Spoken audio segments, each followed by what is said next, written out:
और फिर वो हैं इंडियंस जो मुझे उल्टा सीधा बोल रहे हैं कि तुमने ऐसा क्यों बोला, it's a shame and this and that. देखा होगा।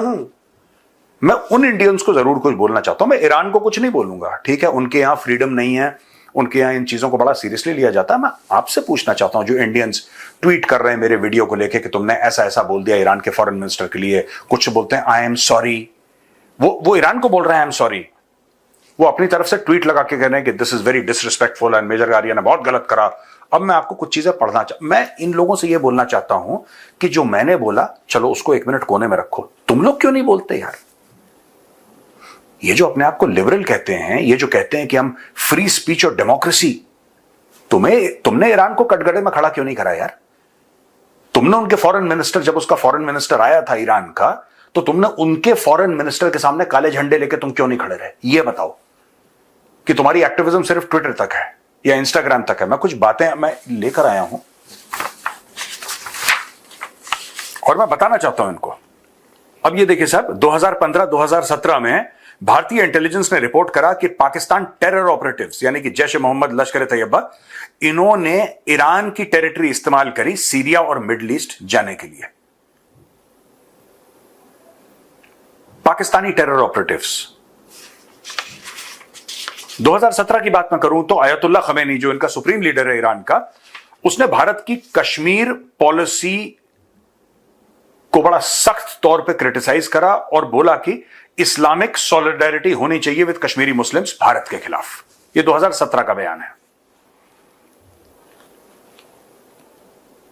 2017 में एक और चीज हुई। Iran was accused of indirect coordination with Pakistan based terror groups through Shia channels.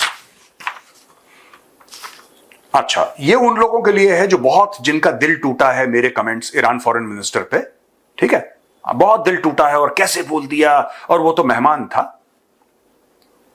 2019 में ईरान में क्रैकडाउन होता है और 300 प्रोटेस्टर्स को सिक्योरिटी फोर्सेस मार देते हैं जान से। 300 लोगों को मार देते हैं जान से। यूनाइटेड नेशंस कंडेम करता है ईरान का use of live ammunition against civilians, ठीक है। 2020 की बात करते हैं हम। ईरान की फॉरेन मिनिस्ट्री क्रिटिसाइज करती है जब भारत एब्रोगेट करता है आर्टिकल 370 और 35A। ईरान आता है और फॉर्मल तौर पे, एक फॉर्मल तरीके से भारत को मेंशन करके क्रिटिसाइज करता है कि जो भारत ने 370-35 से हटाया है बिल्कुल गलत हटाया है और इसमें बिल्कुल पाकिस्तान की साइड लेता है। 2021 में Iranian cultural centers in Kashmir flagged by Indian intelligence for radicalization activities। ये भारत की बात कर रहा हूं मैं आपसे, और जो प्रोटेस्टर्स हैं तेहरान वहरान में, मैं उन्हीं की बात कर रहा हूं। अभी मैं फिलिस्तीन नहीं पहुंचा, मैं हमास, हिजबुल्लाह, हुथी, मैं इनकी बात ही नहीं कर रहा। I am not talking about them and I will not talk about them. It is well documented, right. 2022 में महसा अमीनी, ये सब मीडिया रिपोर्ट्स हैं, ठीक है। तो अब इसमें मत बोल देना कि गौरव आर्या ने, ये सब मीडिया रिपोर्ट्स हैं यार, ठीक है जी। महसा अमीनी 22 साल की लड़की, वो हिजाब नहीं पहनती ढंग से जैसे कि ईरानियन अथॉरिटीज चाहते हैं, उसको हिरासत में लिया जाता है और हिरासत में वो मर जाती है, ठीक है। कई लोगों का कहना है, फॉरेन प्रेस का कहना है कि 500 से ज्यादा लोग या तो मारे गए या गायब हो गए। 500 से ज्यादा लोग मारे गए या गायब हो गए, ठीक है।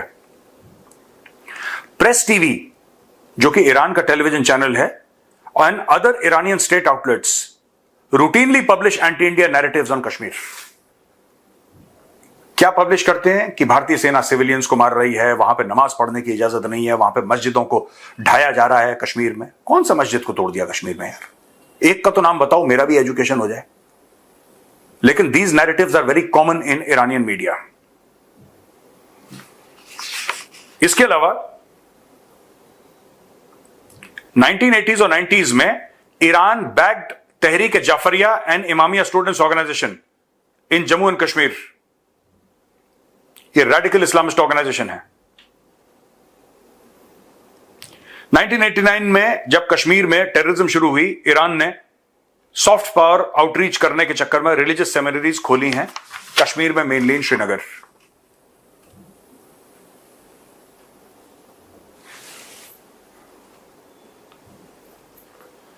हुर्रियत लीडर्स, खासतौर से वो जो शिया बैकग्राउंड के हैं, ये ईरानियन एम्बेसी नई दिल्ली में आए 94 और 97 के बीच में, जिससे कि बड़ा चिंता यहां पे व्यक्त की गई कि ईरान डायरेक्टली और इनडायरेक्टली क्या सेपरेटिज्म को कश्मीर घाटी में सपोर्ट कर रहा है कि नहीं कर रहा।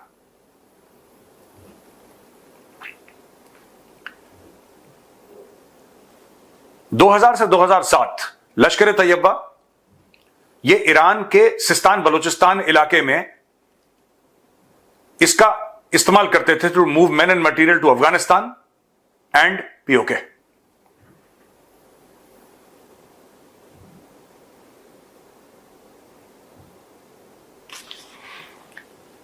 (2015-2017) reports by Indian security agencies highlight that Pakistani terror operatives, including from Jaish-e-Mohammed, used Iranian soil for transit to the Middle East.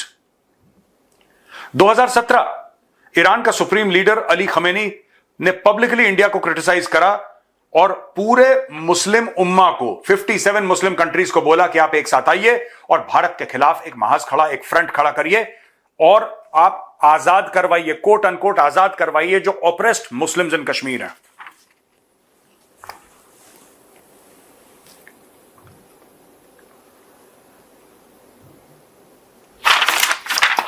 और भी बहुत कुछ है, लेकिन ये 1989 के बाद का है और मैं इसको मेंशन नहीं करूंगा।